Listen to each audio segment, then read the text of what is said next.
ही इस जालिम हुकूमत को घर भेजेंगे। अगर इनमें कोई ऑनर होता तो वो खुद मुस्ताफी होते। आज के बाद इमरान खान को इस्तीफा देना चाहिए। ये तो अब ना सिर्फ ऑपोजिशन का मुतालबा है मगर ये हुकूमत के अपने मेंबरान के भी मुतालबा। अस्सलाम वालेकुम, मैं हूं मुनीज़े जहांगीर और आप देख रहे हैं प्रोग्राम स्पॉटलाइट। हुकूमत के लिए एक बड़ा अपसेट। पीडीएम के मुश्तरका उम्मीदवार साबिक वजीर आजम यूसुफ रजा गिलानी ने 5 वोटों से हुकूमती उम्मीदवार डॉक्टर हफीज शेख को इस्लामाबाद की जनरल नशिस्त पर शिकस्त दे दी। हुकूमत के पास 181 और अपोजिशन के पास 160 अरकान थे। हम कह सकते हैं कि यूसुफ रजा गिलानी को 9 वोट ज्यादा इत्तेहादियों ने दिए या फिर तहरीके इंसाफ के अरकान ने। हफीज शेख को 164 वोट मिले, यानी इनके अपने 17 लोगों ने इनको वोट नहीं दिए। इससे भी ज्यादा दिलचस्प नतीजा इस्लामाबाद की खवातीन वाली निशस्त पर सामने आया। नून लीग की फरजाना कौसर को 161 वोट मिले, यानी 1 वोट ज्यादा। तहरीके इंसाफ की फौजिया अरशद को 174 वोट मिले, यानी इनके अपने 7 लोगों ने इनको वोट नहीं दिए, यानी कि फौजिया अरशद डॉक्टर हफीज शेख से ज्यादा मकबूल रही। और हुक्मरान जमात को इस इलेक्शन में यकीनन नाजरीन धचका लगा है। पीटीएम यूसुफ रजा गिलानी को बतौर चेयरमैन सेनेट कामयाब करवा पाएगी और अब एक अहम जो है ऐलान किया है हुकूमत ने और उन्होंने कहा है कि वो एतमाद का वोट लेंगे। बड़ी अहम आज दिन है, एक अहम आप समझ लें पेशरफ्त है। हमारे साथ हैं लालचंद मली साहब जो तहरीके इंसाफ के रहनुमा हैं, मगर इससे पहले कि आपकी जानिब आऊं, हमारे साथ एहसन इकबाल साहब हैं, पाकिस्तान मुस्लिम लीग नून के एक अहम रहनुमा हैं। एहसन साहब बहुत बहुत शुक्रिया हमें ज्वाइन करने का। अभी हाल ही में हुकूमत ने प्रेस कॉन्फ्रेंस की, उन्होंने कहा कि हम एतमाद का वोट लेंगे। अब पीडीएम का अगला लाएअमल क्या होगा जी? देखिए, पीडीएम का सरबराही इजलास अनकरीब होगा जिसमें पीडीएम की क़यादत जो है अगले लाएअमल का ऐलान करेगी, लेकिन आज पीडीएम की तरफ से ये मुतालबा आ चुका है। हम समझते हैं कि आज जो हुक्मरान इत्तेहाद को शिकस्त हुई है ये इमरान नियाज़ी साहब पे अदम एतमाद है। उनके अपने अरकान ने उन पर अदम एतमाद कर दिया है और हम वजीर आजम और उनके वज़रा के शुक्रगुजार हैं कि जिन्होंने अपने वोट ज़ाय करके भी जनाब यूसुफ रजा गिलानी साहब को जितवाने के लिए राह हमवार की। मुझे लगता है कि जो हैदर गिलानी साहब की वीडियो है उसको बहुत गौर से वजीर आजम साहब ने और वज़रा ने देखा है और उस पर अमल किया है। एहसन साहब, मेरी जब आपसे मुलाकात हुई आज नेशनल असेंबली के अंदर, मैंने आपसे पूछा कि क्या इस्टेब्लिशमेंट का रोल इसमें रहा है, तो आपने कहा कि जी हम इस वक्त कह नहीं सकते। आज के इलेक्शन के बाद आप क्या कहेंगे? देखिए, इसमें मैं समझता हूं कि एक ये जो सियासी सूरत हाल है इसमें हम कुछ बेहतरी देख रहे हैं कि जहां पर कोई ऐसी हमें बज़ाहिर इतला नहीं मिल रही कि इस्टेब्लिशमेंट ने कोई मुदाखलत की हो। और इससे पहले जो फौज के तर्जुमान हैं वो भी ये बात कह चुके हैं कि हम सियासत में कोई मुदाखलत नहीं करेंगे। तो अगर उनकी मुदाखलत ना हो तो ये मेरा ख्याल है कि मुल्क के आइन के लिए, मुल्क के निज़ाम के लिए बहुत एक अच्छा शगुन होगा और मुल्क में जो एक बदएतमादी की फजा है वो भी ख़त्म हो सकती है और मुल्क इस्तेकाम की तरफ जा सकता है। लिहाजा मैं समझता हूँ कि आने वाले वक्त में ये बात मजीद वाज़ेह होगी और अगर ऐसा है कि उनकी कोई मुदाखलत नहीं है तो ये मुल्क के मुस्तकबिल के लिए एक अच्छा शगुन होगा। आपने ये भी कहा था कि अगर आज अब्दुल हफीज शेख साहब जीतते हैं तो फिर जो वोट ऑफ कॉन्फिडेंस की तहरीक है वो हमेशा के लिए दफन हो जाएगी। अब आप क्या समझते हैं कि आने वाले दिनों के अंदर क्या पीडीएम का एक प्लान ये लाएअमल ये होगा कि vote of no confidence move करें, या आप हुकूमत की तरफ से इंतजार करेंगे कि वो जो है एतमाद का वोट सामने लेके आए? देखिए, जो हुकूमत ने तो ऐलान किया है कि वो एतमाद का वोट लेंगे, लेकिन मैं समझता हूं कि आज की जो शिकस्त है यही वजीर आजम पे अदम एतमाद है। और इतनी सुटकी के बाद, इतनी शर्मसारी के बाद अगर वजीर आजम मुस्ताफी नहीं होते तो ये एक बहुत ही उनकी कमजोरी है और मॉरल बैंकरप्सी की अलामत है। और बिलखसूस उनके जो वजीर खजाना थे, अब इस शिकस्त के बाद वो वजीर खजाना भी नहीं रह सकते। तो हफीज शेख साहब को भी इन्होंने बहुत एम्बैरस किया है एक ऐसे इंतखाब में झोंक के कि जो बहुत रिस्की था और जहाँ पे उनके अपने हमायती उन्हें वोट देने में दिलचस्पी नहीं रखते थे, अगर वो वाकई संजीदा होते हफीज शेख साहब को बरकरार रखने में, तो उनको शायद कोई महफूज नशिस्त से जिता सकते थे, खैबर पख्तूनख्वा से जिता सकते थे। तो शायद ये हुकूमत ने हफीज शेख साहब के साथ भी एक साजिश की है उनसे जान छुड़ाने के लिए। आपने एक लॉन्ग मार्च की भी डेट दी थी कि मार्च के आखिर में पीडीएम जो है लॉन्ग मार्च करेगी। अब उस लॉन्ग मार्च का क्या होगा? क्या आपने कोई हतमी फैसला किया है इस हवाले से?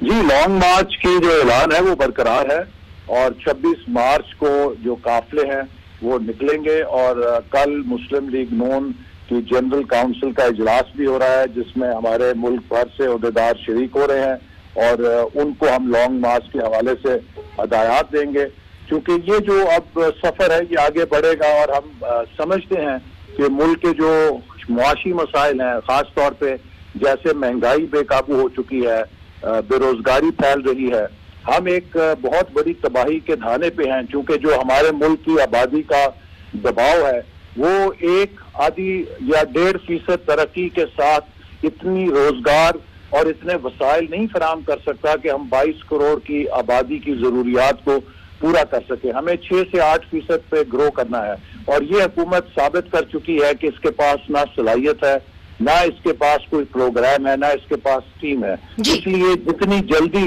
हम इस हुकूमत को घर भेजें उतना ही मुल्क को बचाने के लिए अच्छा होगा। आखिरी सवाल आपसे, जरदारी साहब आज आए, साबिक सदर जरदारी साहब, और उन्होंने कहा कि मुझे तो ये भी उम्मीद थी कि हम ज्यादा मार्जिन से जीतेंगे, मगर मैंने ये देखा पिछले 2-3 दिनों से जो पाकिस्तान मुस्लिम लीग नून थी वो खासी डिसअपॉइंटेड फिर रही थी। आपकी क्या एक्सपेक्टेशंस थी? Was this N unexpected win? नहीं, हमें तो इस बात में काफी हद तक उम्मीद थी कि हम कामयाब होंगे, क्योंकि उसकी बड़ी वजह खुद हुकूमत के अंदर, उसके इत्तेहाद के अंदर जो शिकस्त और रेख्त है और जो मायूसी है, जिस तरह के उनके अपने अराकीन असम्बली को नजरअंदाज किया गया है 3 साल में, जिस तरह के अवामी मसाइल मुल्क में पैदा हुए हैं जिनका दबाव उनके अपने अराकीन असम्बली भी महसूस कर रहे हैं, तो उनके अंदर बहुत गुस्सा भी था, इंतशार भी था और मायूसी भी थी और इसीलिए काफी अराकीन बरमला कह रहे थे कि वो हुकूमती नुमाइंदे को वोट नहीं देना चाहते। तो हमें काफी उम्मीद थी कि इंशाअल्लाह ताला हम कामयाब होंगे और इस बात का जो जिक्र है वो हम सब ने सुबह मीडिया के साथ गुफ्तगू में किया कि आज इंशाअल्लाह यूसुफ रज़ा गिलानी साहब यकीनन कामयाब होंगे। बहुत बहुत शुक्रिया एहसन इकबाल साहब, आपने हमें ज्वाइन किया। लालचंद मली साहब, एहसन इकबाल साहब की बात आपने सुनी। अब जो पाकिस्तान तहरीक इंसाफ है उसका अगला लाएमल क्या होगा? आप इत्तेमाद का वोट लेंगे? वजीर आजम साहब तो ये भी कह चुके हैं कि जी मैं असेंबलीज भी तोड़ सकता हूँ। देखिए, एक तो एहसन इकबाल साहब की जो सादगी है, जो उन्होंने जिस सादगी से ISPR के बयान की तोसीक की है, तो ये बड़ा अच्छा एक शगुन है कि ये अब उस तरफ आ रहे हैं, पाकिस्तान की फौज को इन्होंने तस्लीम करना अब शुरू कर दिया है। देखिए, 2 बातें आज खास है। एक ये है कि यूसुफ रज़ा गिलानी जीते हैं इलेक्शन, अपना फेडरल कैपिटल से, नेशनल असेंबली से उन्होंने जीती है। पाकिस्तान तहरीक इंसाफ का मौक़िफ़ रहा था कि इस पूरे इलेक्शन को साफ और शफाफ बनाया जाए। उसके लिए उन्होंने आईनी तरमीम भी ले आए असेंबली में। वो सब हमें मालूम है और इस पे लगातार टॉक शोज हुए। मैं 1 मिनट की बात कर रहा हूँ। Everybody wants to know ना, ये बात तो सब जानना ऐलान चाह कर रहे दिया है, लेकिन ये बताना बहुत जरूरी है कि उसके बाद सुप्रीम कोर्ट का फैसला आया, उसके बाद इलेक्शन कमीशन ने टाइम कंस्ट्रेंट बताया कि हम इसको इम्प्लीमेंट नहीं कर सकते। उसके बाद कल की वीडियो आई, उसके बाद हमारे सिंध के MPs को अगवा किया गया। तो basically I am trying to say कि इलेक्शन कमीशन, उन्होंने तो कहा कि उनको अगवाई नहीं किया गया। इलेक्शन कमीशन अपना किरदार अदा करने में नाकाम हो गया है।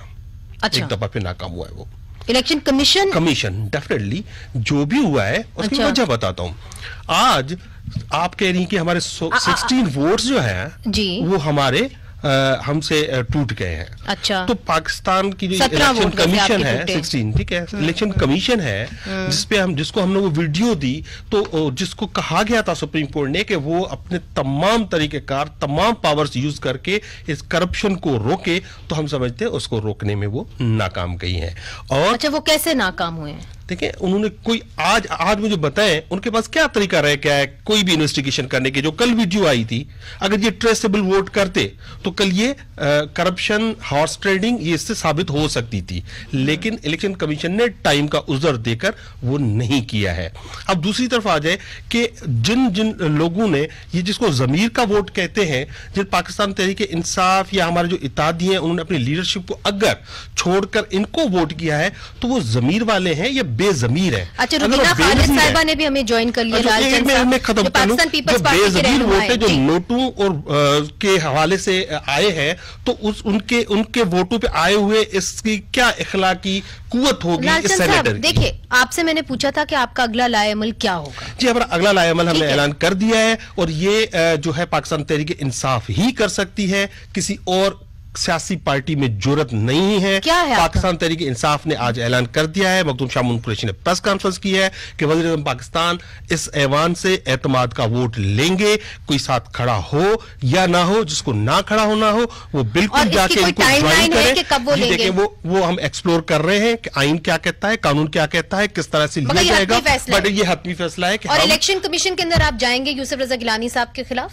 जी डेफिनेटली। देखिए हम तो कल भी गए थे, हमने आज भी जो ये 7 वोट रिजेक्ट हुए हैं उनको चैलेंज कर दिया है कि उनको नाअहल करार दिया जाए, इस पूरे इलेक्शन को नाअहल करार दिया जाए। डेफिनेटली जो हमारे लिए ठीक है। रुबीना खालिद साहिबा, ये यहाँ पे लालचंद मली साहब कह रहे हैं कि जी हमने इलेक्शन कमीशन के पास हम गए हैं, इलेक्शन कमीशन को हमने कहा है कि यूसुफ रजा गिलानी साहब की जो रुकनियत है उसको नाअहल करार दे, चूंकि जो अली हैदर की कल रात को टेप निकली थी उससे ये साबित हो गया है कि इस इलेक्शन के अंदर धांधली हुई है।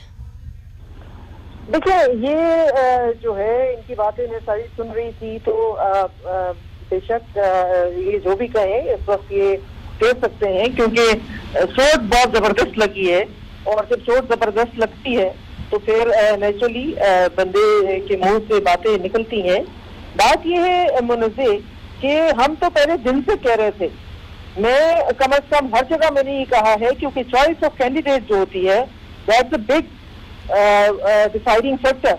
आपने ऐसा कैंडिडेट दिया जो कि जिसको उनके लिए बहुत रिस्पेक्ट है, मैं उनकी बहुत एहतराम करती हूँ जी, लेकिन आप देखिए कि इस वक्त पाकिस्तान का जो हर एक तबका पिस रहा है इस वक्त, महंगाई से और तकलीफ से, हुकूमत की पॉलिसियों से, तो उसको बिलवास्ता या बिला वास्ता उसका जिम्मेदार ठहराते हैं वो हफीज शेख साहब को, क्योंकि उनके पास कलमदान है फाइनेंस का।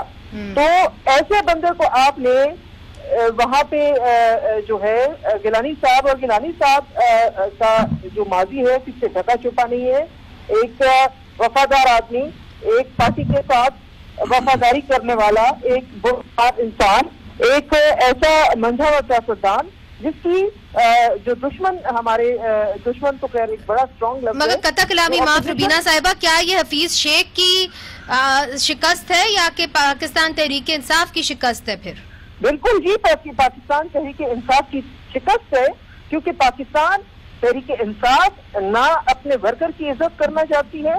पाकिस्तान तहरीक इंसाफ एक ऐसे गठजोड़ है, वो बानमती का कुंबा है जो आइडियोलॉजी पे नहीं बना हुआ।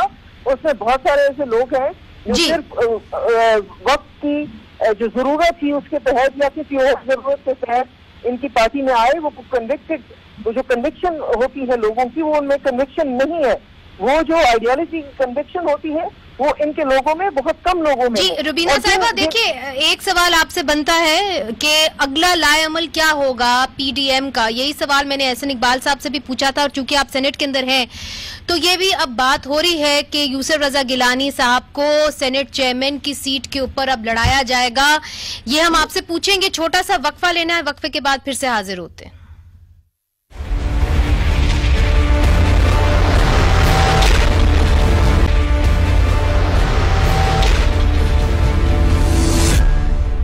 वेलकम बैक नाजरीन, आप देख रहे हैं सेनेट इलेक्शंस पर हमारी स्पेशल ट्रांसमिशन, और स्पॉटलाइट में हैं लालचंद मली साहब हमारे साथ बैठे हुए हैं, पाकिस्तान तहरीक इंसाफ को रिप्रेजेंट कर रहे हैं। रुबीना खालिद से हम बात कर, सबसे पहले लालचंद साहब आज जो चीजें हुई उसके बारे में बात कर लें। फैसल जावेद से भी हम कोशिश करेंगे कि हमारा राब्ता हो जाए।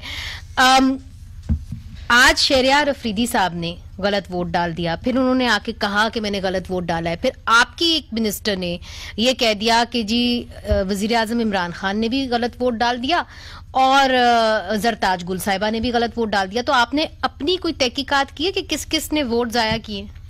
जी देखें, जहाँ तक शहरियार आफरीदी का है, देखिए वोट सीक्रेट था, उन्होंने वो डाला, उनको डालते ही गलती का एहसास हुआ क्योंकि उनकी तबीयत ठीक नहीं थी कुछ दिनों से और he was not in touch, उसको कोई ट्रेनिंग या रिहर्सल में नहीं थे वो।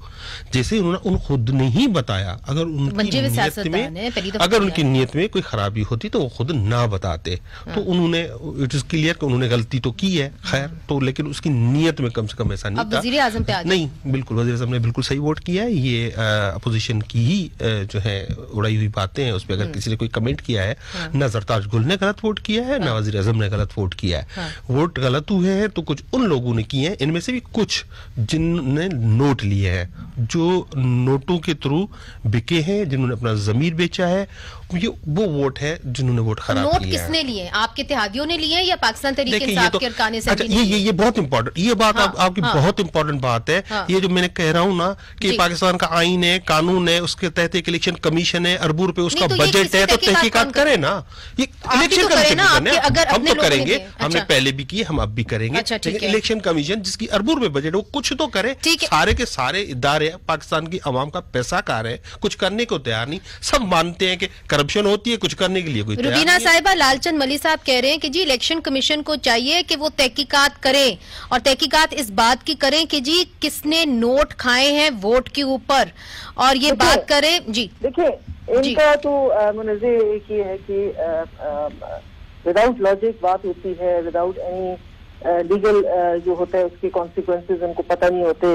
ये जो है ना, सिवाय आवाम का वक्त जाया करने के, सिवाय जो है टाइम बाइंग करने के, इनके जो काम है अपने करने के, जो वजीरों के काम है करने के, किसी वजीर को अपने महकमे के बारे में कुछ पता नहीं है कि उसके महकमे में क्या हो रहा है, लेकिन उसको ये जरूर पता है और वो अपनी ड्यूटी समझता है कि वो डेली बैठ के 2 घंटे पीडीएम पे और पीडीएम की जो अपोजिशन की जमातें उनके ऊपर बहस करें। अच्छा रुबीना साहिबा, चूंकि आप सेनेट पे हैं, ये सवाल आपसे करना बहुत जरूरी है कि इलेक्शन कमीशन मुझे ये बताएं मुनज़्ज़र, जी पूछे कि इलेक्शन कमीशन किस चीज की तहकीकात करे।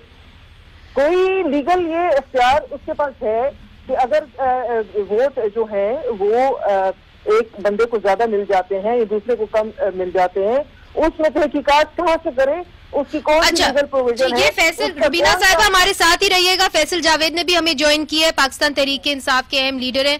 फैसल साहब, रुबीना खालिद साहिबा ये कह रही हैं कि इलेक्शन कमीशन से आप, ये लालचंद से आपसे पूछ लेती हूँ, वो कह रही है कि जी किस कानून के तहत हम इलेक्शन कमीशन के पास जाए और उनको कहें कि जी तहकीकात करें? उसी कानून के तहत जिसमें उन्होंने डस्का में किया, एक एप्लीकेशन गई, उस पर उन्होंने इंक्वायरी की। वहां पे डस्का में क्या आया था, वहां पे जो उम्मीदवार थी नून लीग की, तो हमने एप्लीकेशन दी, मीडिया पाकिस्तान के मीडिया ने उठाया, जहां आपने डस्का में कहा कि यहाँ पे आप पता कराएं। बात सुने मुनज़्ज़र, ये you can not put original apples in the same basket. वो जो है that is general election, that is a totally different election. उसमें धोस और धांधली के सबूत हैं, उसमें फायरिंग हुई है, उसमें जो है उसके सारे जो है वोटों की शिकायतें हैं। यहाँ क्या वो कह रहे हैं इधर एक वीडियो है अली हैदर गिलानी की। देखिए, अली हैदर गिलानी की कोई वीडियो अगर है जो मैंने नहीं देखी, मैं इसके बारे में कुछ नहीं कह सकती, तो उस वीडियो की बुनियाद पे इलेक्शन कमीशन जाके ये तहकीकात शुरू कर ले। और जो है अगर जिसने भी, अगर मेरी बात सुन ले उन्हें से, अगर वोट किसी ने अपना जाया किया है, मुस्तरद किया या किसी हक में दिया है, उसकी अपनी चॉइस थी, उसमें इलेक्शन कमीशन की कोई रोल नहीं। अच्छा, ये आपने अहम बात की है। रुबीना साहिबा मेरे साथ ही रहिए, फैसल जावेद साहब हमारे साथ हैं। फैसल जावेद साहब, रुबीना खालिद साहिबा कह रही हैं कि आप इलेक्शन कमीशन के पास क्यों जाएंगे रिगिंग का रोना रोते हुए, जब किसी ने अगर अपना वोट जाया किया, जिस तरह के शहरियार अफरीदी ने अपना वोट जाया किया है, वो उसका अपना अमाल था या उसकी अपनी मर्जी थी, तो why would you go to the election commission for that? Faisal साहब, देखिए, सबसे पहले तो यह है कि सीधी हॉर्स ट्रेडिंग हुई है। क्या वजह है कि फौजिया अरशद साहिबा जो है जीत जाती हैं? एक सीट के ऊपर इन्होंने पूरा पैसा चलाया। हम पूरे पाकिस्तान में बाकी जगहों पे तो सारी सीटें जीत के, और इधर इन्होंने पूरा फोकस किया, पैसा चलाया, वीडियोस भी सामने आई, सारी चीजें सामने आई, और उसके बाद ये आइन कहता है कि इलेक्शन कमीशन की ये जिम्मेदारी है कि वो करप्ट प्रैक्टिसेस के अगेंस्ट गार्ड करेगा। ठीक है ना, फेयरली जस्टली क्या इलेक्शन हुए हैं कि नहीं, ये इलेक्शन कमीशन ने करना है। दूसरी चीज, इमरान खान साहब ने एक हाई मॉरल ग्राउंड लिया है, उन्होंने कहा आ जाओ खुल के आओ ना, अब जो भी कारोबार हुआ है, जो लेन देन हुई है, जो छुप के जो गए हैं, अब वो आ जाए सामने। इमरान खान ले रहे हैं कॉन्फिडेंस का वोट ये पार्लियामेंट से, अब आ जाए सामने और पता चल जाएगा। तो ये ऐसा भी तो पाकिस्तान की तारीख में कभी भी नहीं हुआ। मगर फैसल साहब मुझे ये बात बताइए कि हफीज शेख साहब को 164 वोट्स मिलते हैं और फौजिया अरशद को जो आपकी पार्टी से हैं उनको 174 वोट्स मिलते हैं, यानी कि 10 वोट उन्होंने ज्यादा लिए हैं हफीज शेख से। तो क्या ये मुमकिन नहीं है कि जो आपका कैंडिडेट था वो मकबूल ही नहीं था?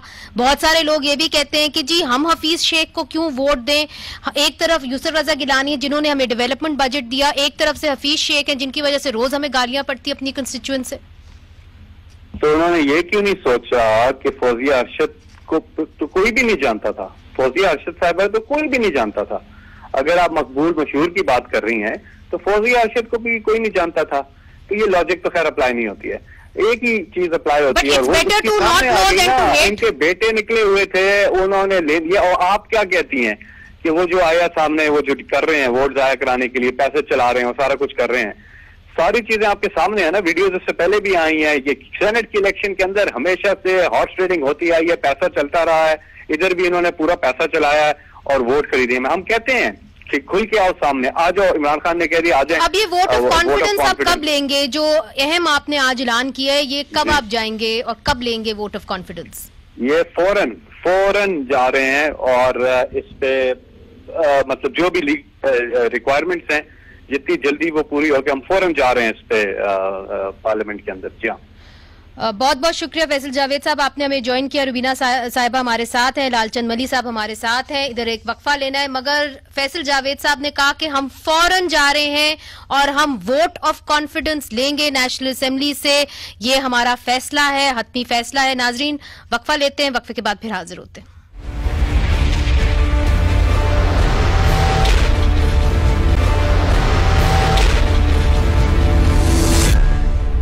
वेलकम बैक नाजरीन, सेनेट इलेक्शंस की स्पेशल ट्रांसमिशन के साथ हम हाजिर हैं। हमारे साथ हैं लालचंद मली जो तहरीके इंसाफ के रहनुमा हैं।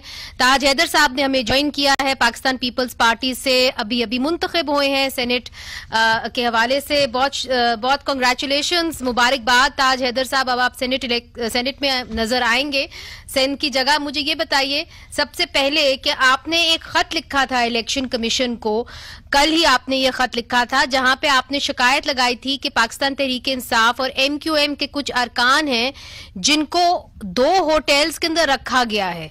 ये क्या माजरा है जी? नहीं, मैं थोड़ा सा अफसोस मुझे इस बात पे हुआ था कि एक जमाने में होता था कि ले जाते थे मेंबर साहिबान को कि वो कहीं रास्ते से मतलब पार्टी के खिलाफ ना हो जाएं। ये बहुत पहले एक जमाने में चांगा मांगा में जी, हाँ वो होता था जिसे पता नहीं क्या चांगा मांगा कहते थे। हाँ। अब वो चीज कराची में होनी, खास तौर से उन मेंबरान के साथ कि जिनके घर मौजूद हैं और उस पर इतने अखराजात करने, तो ये मैंने शिकायत की थी कि जनाब ये चीज हो रही है।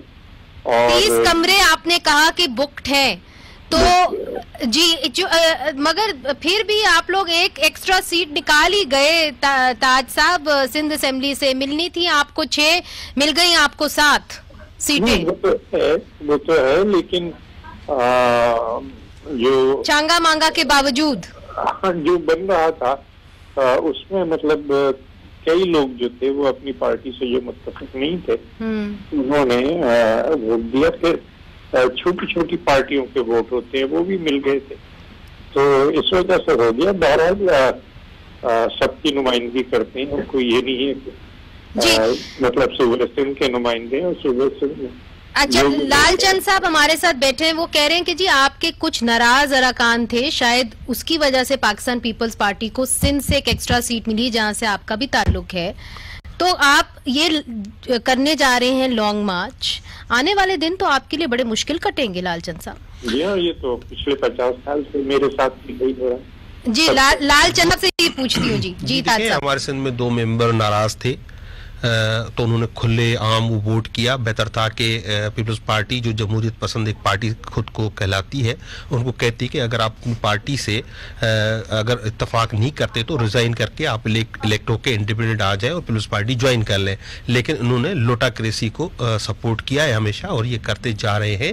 और हमारे एक मेंबर ने फ्लोर सिंध असेंबली के फ्लोर पे कहा कि मुझे अगवा किया है उन्होंने चीखा चिल्लाया। मैं कह रहा हूँ इलेक्शन कमीशन का है, उस पर नोटिस नहीं लिया गया। ये छांगा मांगा नहीं थे। कराची के शहर में एक बड़े होटल में और भी कहा, उसने कहा जी हमें नहीं किडनैप किया गया। नहीं वो आज भी उसी स्टेटमेंट पे है। गबोल मिस्टर गबोल जो है वो इसी स्टेटमेंट पे है। बाकी जो आप कहती है मुश्किलात के हवाले से अभी आपने सुना है, मैंने आपको बताया है कि प्राइम मिनिस्टर फ्रंट फुट पे खेलेंगे। वो नहीं इकबाल साहब ने कहा है कि हम लॉन्ग मार्च करेंगे, पीडीएम मुश्तरका पीडीएम लॉन्ग मार्च करेगी। देखिए लॉन्ग मार्च इनकी बड़ी ख्वाहिश है, खासतौर पर मरियम नवाज की, लेकिन हमजा शहबाज ये नहीं चाहते। और पीपल्स पार्टी कतन किसी भी सूरत में किसी लॉन्ग मार्च को ज्वाइन नहीं करेगी। अगर करेगी तो ये वही तरीका होगा जैसे मौलाना फजल रहमान के पास ये आ गए थे 15-20 लोग मिलके और उन्होंने अपनी पार्टिसिपेशन दिखा दी थी। तो यही इनका रवैया रहेगा। ये आने वाले दिनों में ये साबित होगा। ताज हैदर साहब, लालचंद साहब ये कह रहे हैं कि लॉन्ग मार्च अगर होगी तो ये मरियम नवाज साहिबा की ख्वाहिश है, पाकिस्तान पीपल्स पार्टी इसका हिस्सा नहीं बनने लगी।